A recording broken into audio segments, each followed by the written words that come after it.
के चरणों में नमन। जैसा कि पूर्व वक्ता ने बताया कि पशुपालन विभाग और कृषि विभाग आपस में संपूरक हैं। कृषि होगी तो पशुपालन विभाग होगा, पशुपालन विभाग होगा तो कृषि होगी।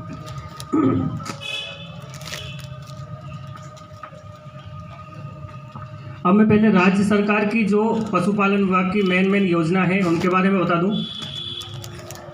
प्रथम जो योजना है कि नज़दीकी पशु चिकित्सालय में 138 प्रकार की दवाइयाँ प्रत्येक पशुपालक को, यदि आप जानवर वहाँ लेकर के जाते हैं तो 138 प्रकार की राज्य सरकार की तरफ से दवाइयाँ दी जाती हैं। उसका शुल्क मात्र एक जानवर पर 5 रुपये। क्लियर रहे ये बात। इसी बीच में मैं एक छोटा सा निवेदन करना चाहूँगा मंच के माध्यम से कि ये जो 5 रुपये रजिस्ट्रेशन शुल्क है ये सिर्फ हॉस्पिटल में है। अब कई लोग इसमें कंफ्यूज कहाँ होते हैं कि साहब आप हमारे साथ ही चलिए, 5 रुपये की पर्ची वहीं काट देना। आप बीच में डिस्टर्ब नहीं करें, बात करना है तो अलग जाकर के कर लेंगे। तो ये 5 रुपये की पर्ची के रजिस्ट्रेशन शुल्क पर एक जानवर आप जाकर के पशु चिकित्सालय में दिखा सकते हैं। उसी क्रम में उन्नत नस्ल का जो परफॉर्मा है उसमें आप पहले हमारे 30 रुपये एक एक्स्ट्रा के लगते थे पशुपालन विभाग में, अब वो 30 रुपये का शुल्क भी कृत्रिम गर्भाधान का पशु चिकित्सालय में नहीं लिया जाता है। वो 30 रुपया भी राज्य सरकार की तरफ से और केंद्र सरकार की तरफ से निःशुल्क योजना के तहत लिया गया है। कृषि विकास बोर्ड की तरफ से उसको लिया गया है। तीसरा है बधियाकरण। जो बधियाकरण, जैसे आपका कोई भी नर है, जैसे बकरा है या अपन के बैल जो करवाते हैं अपन, वो है, तो उसके लिए आपको 5 रुपये छोटे जानवर के लिए और 10 रुपये बड़े जानवर के लिए नज़दीकी पशु चिकित्सालय या कोई भी पशु चिकित्सा की संस्था है उसमें जाकर के आप करवा सकते हैं। और एक बहुत ही महत्वपूर्ण योजना जो अभी बजट घोषणा में भी है, पशु बीमा योजना। पीछे बैठे हैं भाई साहब हमारे पाटीदार जी गुराड़ी जोगा वाले। पिछली बार आपने 50,000 का क्लेम उठाया था, इनकी भैंस मर गई थी। वो इस चीज़ के गवाह हैं कि 50,000 रुपये की वैल्यू एक पशुपालक के लिए कितनी होती है। भाई जानवर यदि गया है तो उसकी पूर्ति तो नहीं हो सकती, वो तो वापस नहीं आ सकता है। पर हम एक बात मान के चलो कि जो कोई भी आपका व्हीकल है, मोटरसाइकिल है, 4 व्हीलर है, आप उसका तो बीमा करवा लेते हो। उससे क्या मिलता है आपको? उसमें तो उल्टा पेट्रोल जलाते हो ना, उल्टा खर्च हो रहा है, फिर भी आप उसका बीमा करा रहे हैं। क्यों? क्योंकि बाई चांस दुर्घटना घटित हो जाए तो अपन को बीमा मिल जाए।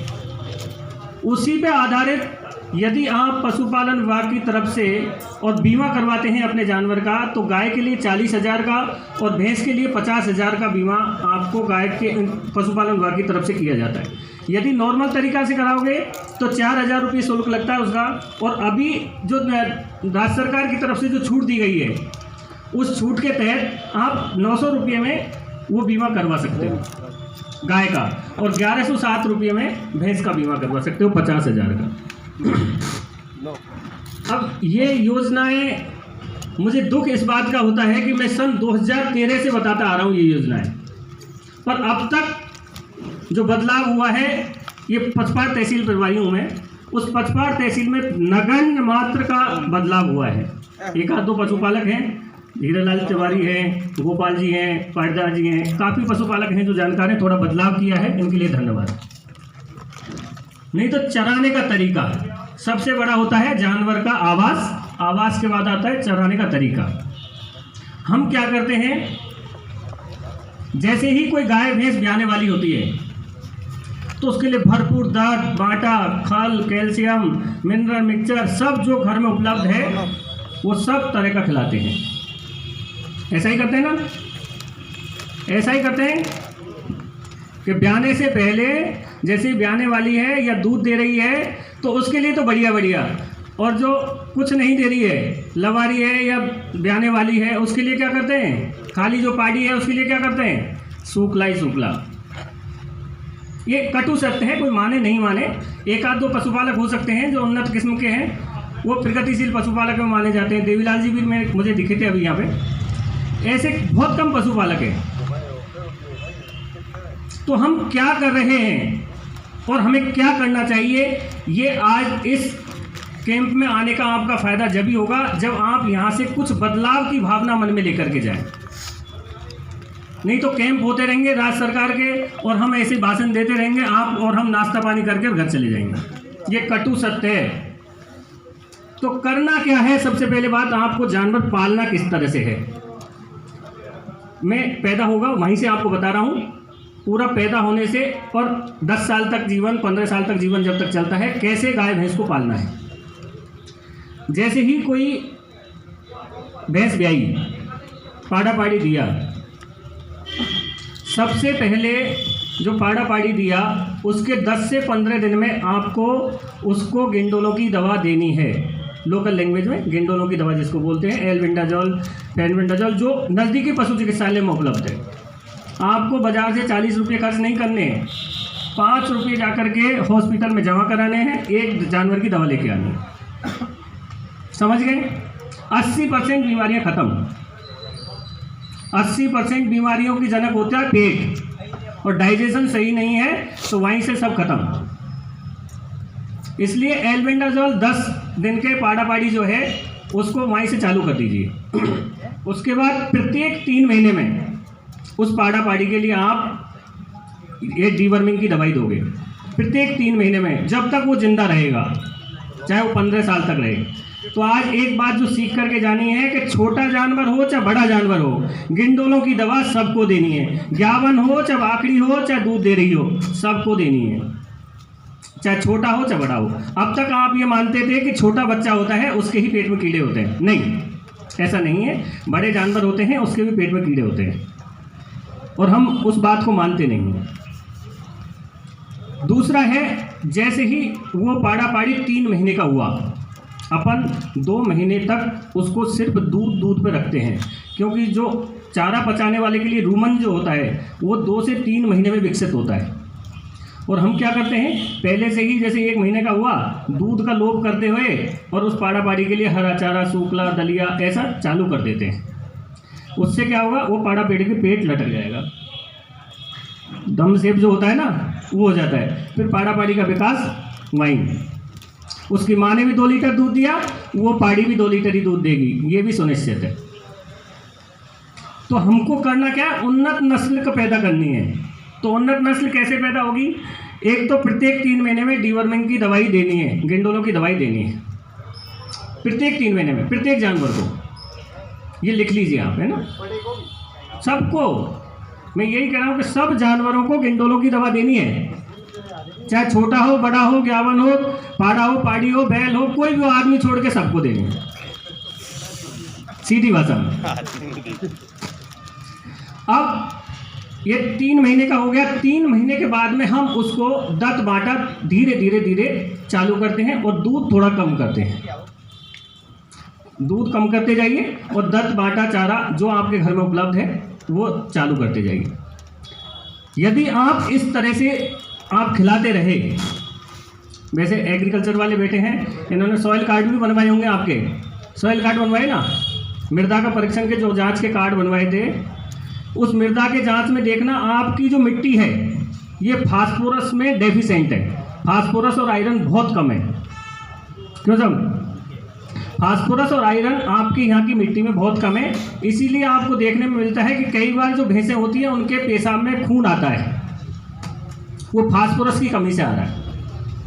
इसलिए पहले से बचपन से ही आप जो नवजात पैदा हुआ है उसको कैल्शियम, फास्फोरस, मिनरल्स और विटामिन इनकी अलग से फीड सप्लीमेंट देते रहें, जो कोई भी नवजात पैदा है 3 महीने के बाद। उसके बाद में जो उसको अच्छी चमक जो पैदा होती है, अभी अपन के एरिया में 7-7 लाख रुपए के भी पाड़े हैं। क्यों तिवारी जी, 7-7 लाख रुपए के भी पाड़े हैं। सुनने में अजीब सा लगता है, पर उन्होंने किस तरह से पाला है, आप कभी जाइए, विजिट करिए, या जो यहाँ से पुकार रहे हैं ना आपके लिए, उनकी बातों पे थोड़ा ध्यान दीजिए। आपका आना नाश्ता करना ही नहीं है, आपका आना है कुछ दिमाग में घुसा के भी ले जाना है और उसको वहाँ अप्लाई भी करना है। ये सत्य है, मैं तो सत्य कहता हूँ। मैं किसान का बेटा हूँ और मैंने बहुत नज़दीकी से किसान को देखा है। तो दुख कब होता है, जब आप सब कुछ सुन के गए थे फिर भी आप जाकर के जो आपके परदादा करते आए थे ना, उसको ही घर जाकर के करोगे। तो आपको अपना तरीका बदलना है चराने का, कुछ नहीं करना। और आपके घर में मैं तो कह रहा हूँ कि कैल्शियम मिनरल्स कुछ भी मत लाओ। यदि आपको लगता है कि महंगे पड़ रहे हैं बाजार से लाने में, ये भी मत लाओ। आपके घर में दलिया तो है, विभिन्न तरह के अनाज तो हैं, इन सब का दलिया बना लो। और दलिया एक निश्चित मात्रा में, जैसे लगभग जो मैच्योर भैंस है उसके लिए लगभग 2 किलो दलिया, उसमें सारी दालें मिलाओ, सारे जितने भी अनाज है, सोयाबीन है, गेहूँ है, बाजरा है, जो आपके पास उपलब्ध है, और एक दलिया बना करके 1 महीने का रख लो। कि जब 10 भैंसें हैं, एक दिन में 2 किलो हैं, तो उस हिसाब से पूरा 1 महीने का दलिया बना करके रख लो, और आप गला करके या गुड़ मिला करके या पका करके खिला सकते हो। पर हम क्या करते हैं, हमको तो वो बाजार का पैकेट का, कार्टून का वो अच्छा लगे। खल ले आओगे बाजार से, पर घर में जो सरसों का तेल रखा है उसको नहीं खिलाएंगे। हम खल सिर्फ और सिर्फ किस लिए खिलाते हैं कि जिससे प्रोटीन मिले, और वो प्रोटीन मिलता है इसके तेल में। अब वो जहाँ से खल आ रही है ना, वो फैक्ट्री वाले इतने समझदार हैं कि उसमें तेल की एक बूंद भी नहीं छोड़ दे। वो सिर्फ जो खल आ रही है ना, वो कचरा है। आपके पास जो खल आई वो कचरा है, चाहे कोई सी ब्रांड के लिए हो। इसलिए खल को थोड़ा सा अवॉइड करते हुए जो हमारे पास जो ओरिजिनल चीज़ उपलब्ध है उसको खिलाएं, जो घर में उपलब्ध है। भाई जिसके पास जानवर हैं उसके पास खेती भी होगी, स्वाभाविक है। तो खेती में जो अनाज पैदा हो रहा है उसको जानवरों के लिए दो ना, किसने मना किया। तरह तरह के ब्रांड आ रहे हैं खल के, पर भाई बिल्कुल ईमानदारी से बात है, मैं तो इस स्टेज पे खड़ा होकर कह रहा हूँ कि खल में 0% है, कचरा है सब चीज़। कचरा देने से तो अच्छा है आपके घर में जो उपलब्ध है उसको ही खिला लो। अब एक जो हमारा तरीका है मैनेजमेंट का, सबसे बड़ा इशू आता है मैनेजमेंट। जैसे ही 2.5 साल की पाड़ी हुई, तो 2.5 साल से 3 साल के बीच में वो गर्भवती होनी चाहिए, पर खान पान और उसकी वजह से वो डेवलप नहीं हो पाती। इसलिए हमारे यहाँ जो पाड़ी हैं, जो गाय हैं, वो 5 साल में रवे मार, तो 2 साल का घाटा हुआ। और इस 2 साल में वो कम से कम एक बार तो ब्याती, तो एक ब्यात पूरा मारा गया उसका जो प्रोडक्शन होता उसका घाटा किसान को हुआ। पर हम कभी फैलाते नहीं है इस चीज़ को। क्यों नहीं फैलाते? क्योंकि हम खुद करने वाले, और जो खेती से जो सूखा चारा आ रहा है, हरा चारा है, वो खिलाने वाले यही कर रहे ना। इसलिए हमको पता नहीं लगता कि घाटा कितना हो रहा है। और हकीकत में यदि कैलकुलेशन किसी ने की हो ना, और जिस आधार पर आप खेती कर रहे हो और पशुपालन कर रहे हो, वो घाटे का सौदा है। क्यों है घाटे का सौदा? जैसे आपके पास 10 भैंसें हैं, या ऐसे आदमी भी हैं, मैं नाम नहीं लूँगा, निजता का पालन है, 10 भैंसें हैं, 20 भैंसें हैं, पर भैंसें 10 भैंसें मिलाकर के 20 लीटर दूध दे रही है ना। तो इसके बजाय तो अच्छा है कि 2 अच्छी उन्नत किस्म की नस्ल पाल लो, वो 20 का कम से कम। अब फिर उनका एक पॉइंट रहता है, अरे साहब हम तो गोबर के लिए पाल रहे हैं। तो गोबर के लिए पाल रहे हो तो एक गौशाला खोल दो ना, किसने मना किया? गोबर ही लेना है तो गाय का उन्नत है गोबर, पंचगव्य में आता है, गोबर गाय पाल लो। तो हमको उन्नत नस्ल कैसे पैदा करनी है? 3 साल की होते ही, 2.5 से 3 साल की होते ही पाड़ी या तो उन्नत नस्ल का पाड़ा हो, या फिर नज़दीकी जो भी हॉस्पिटल है वहाँ से उसका कृत्रिम गर्भाधान करवाएं। कृत्रिम गर्भाधान के पूरे ओवरऑल इंडिया के 30% रिजल्ट हैं। ये हमारा ड्रॉबैक है। वो क्यों है 30%? उसका भी कारण है। हमने जैसे ही पशुपालक का फ़ोन आएगा, भैया कब आई रबे में, कि साहब बस कल से आई है। क्या पहले बता देता कि साहब ये तो सुबह ही आई थी, तुरंत ही बदल जाता वो। उसको तो कुल मिला के फ़ोन किया, तुरंत डॉक्टर कंपाउंडर वहाँ पहुँचना चाहिए। अब उसमें होता क्या है, यदि अंडा उत्सर्ग नहीं हुआ तो हम कितना भी बीज डाल लें, हम कितने भी एआई के इंजेक्शन लगा लें, वो सक्सेस नहीं हो पाता है। दूसरा कारण है यहाँ का खान पान। हम उन गाय भैंस को कुछ खिला ही नहीं रहे, तो वो ठहरेंगी कैसे? और ठहर भी जाएंगी तो जो बच्चा पैदा होगा, माँ जिसकी 2 लीटर दूध देती थी तो बच्चा भी 2 लीटर ही दूध देगा। अब हम इसको बदलना कैसे चाहते हैं कि बीज डाला, उसके बाद में जो रख रखाव है ब्याने से 4 महीने पूर्व का, 6 महीने तक तो फिर भी ठीक ठाक है, जो आप खिला रहे हो ना खिलाते रहो, वो भी वैलिड नहीं है। फिर यदि खिलाते हो तो खिलाते रहो। 4 महीने पूर्व जो गर्भवती गाय या जो भैंस है उसके लिए आपको उसी तरह से पालन पोषण करना है जिस तरह से आप किसी महिला के गर्भवती होने पे करते हैं। बस फर्क इतना है कि गाय भैंस बोलती नहीं है, आदमी बोल लेता है। तो पर्याप्त मिनरल मिक्सचर, पर्याप्त दत्त वाटा और सूखला कम से कम और हरा चारा ज़्यादा से ज़्यादा।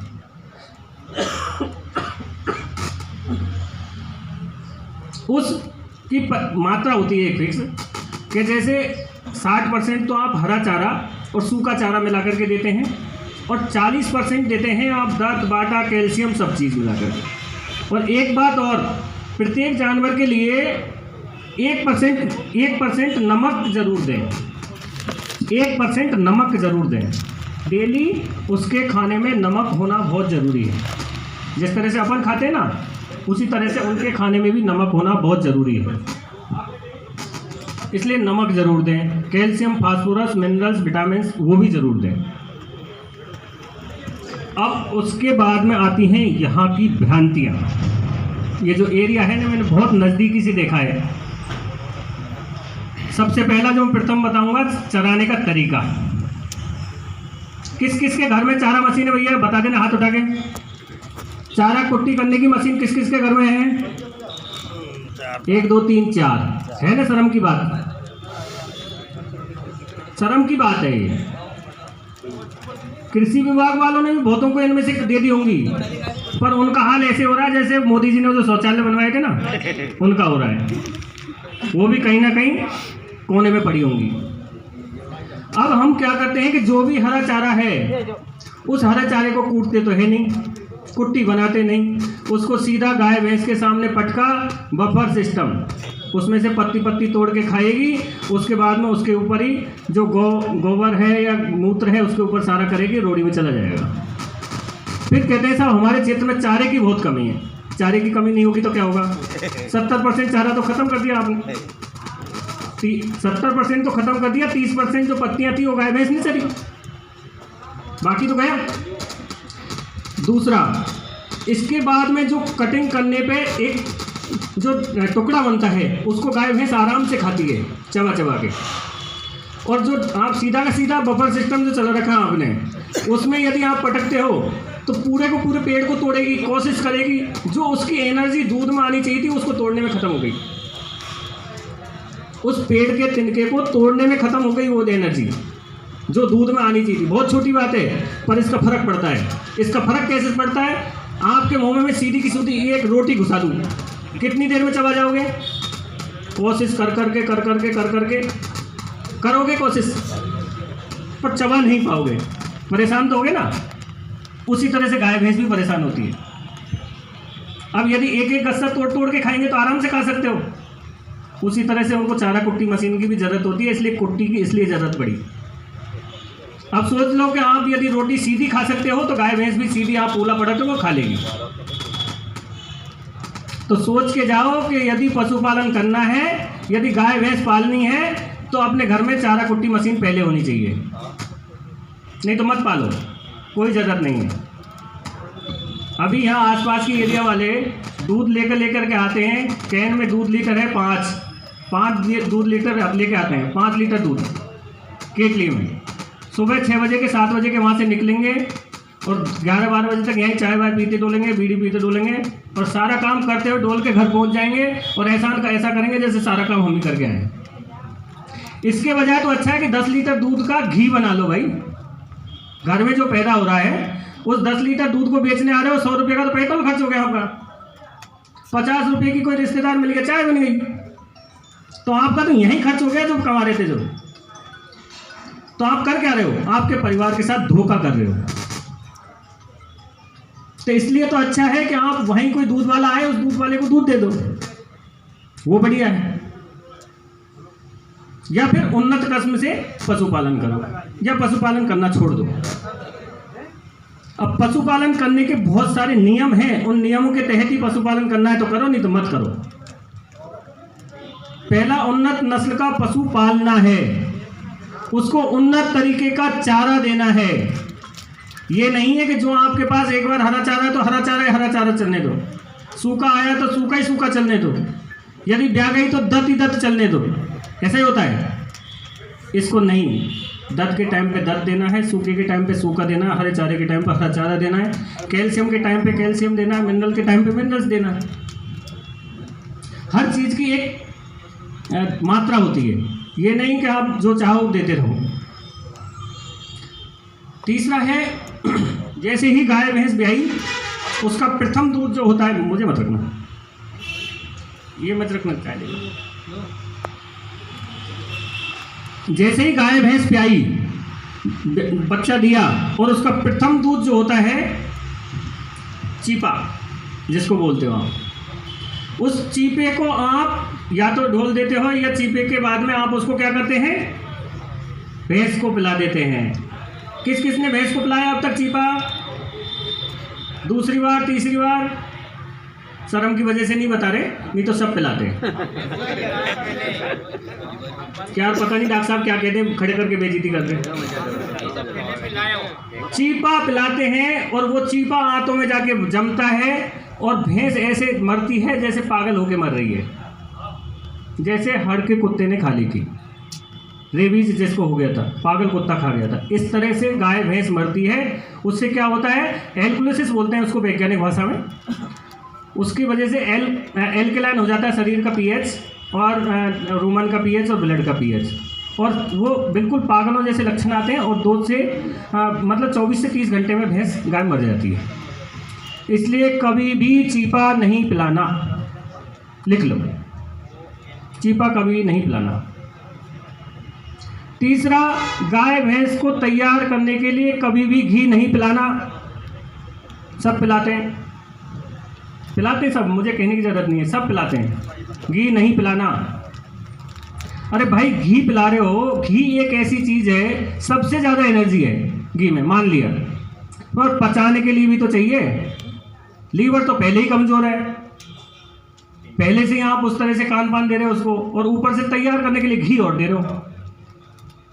ये उसी तरह से है जिस तरह से आप कोई मनुष्य दुबला पतला है और उसको एक साथ घी चालू कर दो, क्या फलाना पहलवान भी बहुत ज़्यादा घी खाता है, आप भी घी खाओ, तैयार हो जाओगे, तो उसके क्या होगा, अपच हो जाएगी, कब्जी हो जाएगी, और लीवर पे नुकसान होता है, क्योंकि पचाने की क्षमता भी चाहिए।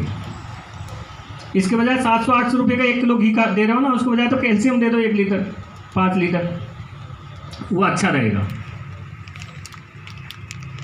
अब उसके बाद में आपके गांव में जहरबाज कितनी भैंसों को हुआ? जहरबाज होता है ना, जहरबाज, थनों में सूजन आ जाती है, हुआ होगा ना, बहुतों के होता है। और जहरबाज के लिए ये खेड़खेड़ी भी गए होंगे तार मंत्रवाने के लिए, गए होंगे ना। अब मेरे भाई ये बताओ कि यदि मैं, देखो धर्म प्रेमी हूँ, किसी धर्म की बुराई नहीं कर रहा हूँ, आस्था को चोट भी नहीं पहुंचा रहा हूँ, नास्तिक भी नहीं हूँ, पर यार आस्था रखो ना किसी चीज में, अंधविश्वास क्यों रख रहे हो? यदि तार पहनाने से और जहरबाज सही हो जाए तो सरकार को ये पशु चिकित्सक लगाने की क्या जरूरत पड़ी? बताओ मुझे, पड़ी क्या बात? जरूरत नहीं पड़ी ना। क्या होता है कि ये मेस्टाइटिस जो होती है 3 प्रकार की होती है। एक मेस्टाइटिस होती है, धीरे धीरे सूजन आती रहती है, कभी आ जाती है उतर जाती है, कभी आती है उतर जाती है। एक आती है एकदम से आती है, थन में से दूध आना बंद हो जाता है। तीसरी आती है कि चारों थन ही बिल्कुल ही बंद हो जाते हैं। बहुत सारी टाइप हैं इसके। अब एक प्रथम बार की जो टाइप है, इसमें क्या होता है कि वो 3 दिन में ऑटोमेटिक सूजन उतरती है भाइयों। अब जैसे ही सूजन आई, आपको समाचार मिला, आप सीधे ही भवानी मंडी से खेड़ गए, तार मंत्रवा के लाए, गाय के बांध दिया, भैंस के बांध दिया। 3 दिन में उतरनी थी वो तो सूजन, तो अब वो तार के सिर आ गई बस। हुआ कुछ नहीं। बाकी आप सही करके बता दो ना उसको, जो सेकंड और थर्ड टाइप की है, जो दूसरे और तीसरे प्रकार की है, जो सही नहीं हो रही, उसके चक्कर में 1-1 लाख रुपए की गाय भी उन तार के चक्कर में गई। भैंस, यदि थन गाय भैंस के खराब हो गए तो दूध के लिए पाल रहे हैं, वो दूध ही नहीं देगी तो क्या करेंगे? आदमी तो है नहीं कि निकम्मा बैठा रहे घर में, तो भी देना ही है खाना। गाय भैंस को तो हम जब ही देंगे जब वो कुछ देगी हमको। तो भैया तार पे कभी विश्वास मत करना। आप बनी से भगवान के हाथ जोड़ो, आस्था जरूरी है, पर तार पे विश्वास मत करना। तीसरा है, आपके जब भी बकरी के छेड़ा लगता है तो पूंछ किसने बांधी? बकरी की पूंछ बांधी होगी, सभी बांधते हैं। अब क्या है, एक तो बकरी के दस्त लग रहे हैं, और बकरी के दस्त लगने के बाद में आपने उसके गठान और लगा दी, गंदा हो गया एरिया, और गंदा होने के बाद में कीड़े और पड़ेंगे पूंछ में। वो दस्त तो हो ही रहे थे, एक काम और हो गया, कोल्ड के साथ खुजली भी हो गई। तो पूंछ बांधने से दस्त नहीं रुकते हैं, वो तो दवाई से ही रोकेंगे। बस अब ये चालू हुई ना प्रथाएं, ये कैसे चालू हुई कि संयोग से 1-2 के दस्त वैसे ही रुक गए होंगे। क्या यार फलाने ने पूंछ बांधी थी कि पूंछ बांध दो, वो धीरे धीरे पूंछ बांधने की प्रथा आ गई। एक होता है, इस एरिया की सबसे बड़ी समस्या है छड़ हो गई साहब, छड़ हो गई ना, हो जाती है ना, तल्ली की शिकायत हो गई। ना तो छड़ बीमारी है और ना ही तल्ली बीमारी है। सुन लो कान खोल के बिल्कुल, ना तो छड़ बीमारी है ना तल्ली बीमारी है। ये क्या है बीमारी? ये सिर्फ जो आप 3 महीने में डीवर्मिंग करा रहे हो ना, जो गिंदुलों की दवा दे रहे हो, यदि आप 3 महीने में देते रहोगे तो कभी ना छड़ होगी ना कभी तल्ली होगी। और हम करते क्या हैं कि हमारे गांव में, हर गांव में 2-4 एक्सपर्ट मिल जाएंगे छड़ तोड़ने वाले। बात साहब हैं ऐसे 2-4 छड़ तोड़ने वाले एक्सपर्ट, वो सिखा जाते हैं जवानों को। हाँ, अब वो क्या करते हैं कि वो सुआ लाए और 2-4 10-5 आदमियों ने पटका भैंस को, और उसकी जीभ में से देखा और जीभ में से काला खून निकाला, और उसके ऊपर रही सही कसर और पूरी कर देते हैं नमक रगड़ के। रगड़ते हो ना नमक। अब अपने अपने घर जाना, अपने अपने घर वाली की जीभ करना, उसकी भी नीली है, लगा के देखो हाथ, लगा के देखो हाथ, सबका ब्लड नीला ही होता है। जिसके पेट में वर्म का लोड रहेगा, वो वर्म के लोड की वजह से आपका ब्लड ब्लू कलर का, नीले कलर का होता ही है। उसमें ऑक्सीजन की मात्रा कम हो जाती है, इसलिए वो डीऑक्सीजनेटेड ब्लड है। अब इसमें सोचने की बात क्या आ गई? जबरदस्ती से आप, वो बेचारा मुंह से बोल नहीं सकता, जबरदस्ती से जानवर को बांध के पटक दिया, 2-4 10-5 उसके ऊपर पड़ गए, और जबरदस्ती कर रहे हो आप उसके साथ, कर रहे हो ना।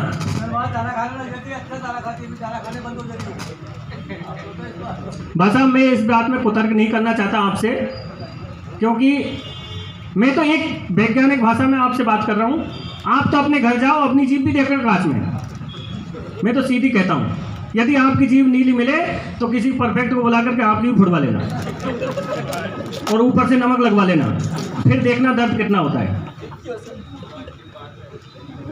अब एक बीमारी आती है, ये पूंछ में गिंडारी जो लगती है।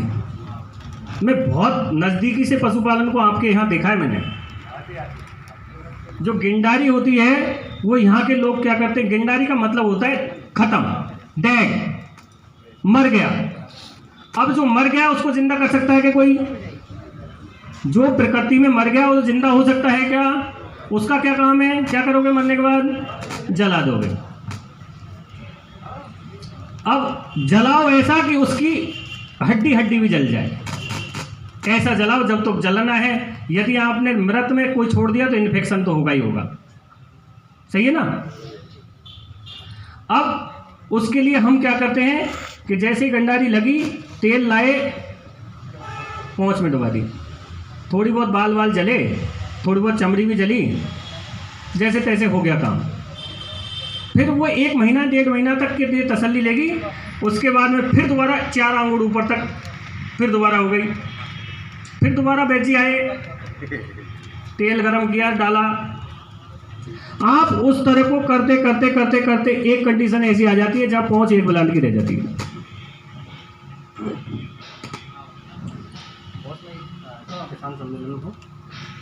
वो पहुंच इतनी सी रह जाती है जब जाकर के हमको पता चलता है कि फलाने आदमी की वो गिरदारी हो गई थी। अब गिरदारी का मतलब है कि जहां से गिरदारी हुई उससे कम से कम 1 बुलंद ऊपर से उसको काटना है। मतलब जहां तक इन्फेक्शन है उस इन्फेक्शन से भी 4 आंगुल ऊपर तक काटना है, और काट के फिर बढ़िया ड्रेसिंग करनी है, एंटीबायोटिक लगानी है, वो हमारा काम है। तो कभी भी तेल में अपने वैद्य जी खुद होशियार नहीं बनने, खुद घर का चिकित्सक नहीं बनना। जब चिकित्सक नहीं थे तो अपने पूर्वज चिकित्सक थे। अपनी संस्था अपनी संस्कृति ऐसी है कि यहाँ हर तरह की जड़ी बूटियों, आयुर्वेद बहुत आगे था हमारा। अभी देवी सिंह जी बैठे सब चीज़ सुन रहे हैं, वो जानते हैं कि आयुर्वेद क्या है और संस्कृति क्या है।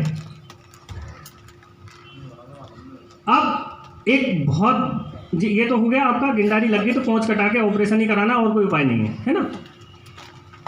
अब अपन एक बहुत जटिल विषय, आज के समय की मांग है, वो है देसी गौवंश को किस तरह से बचाया जा सके।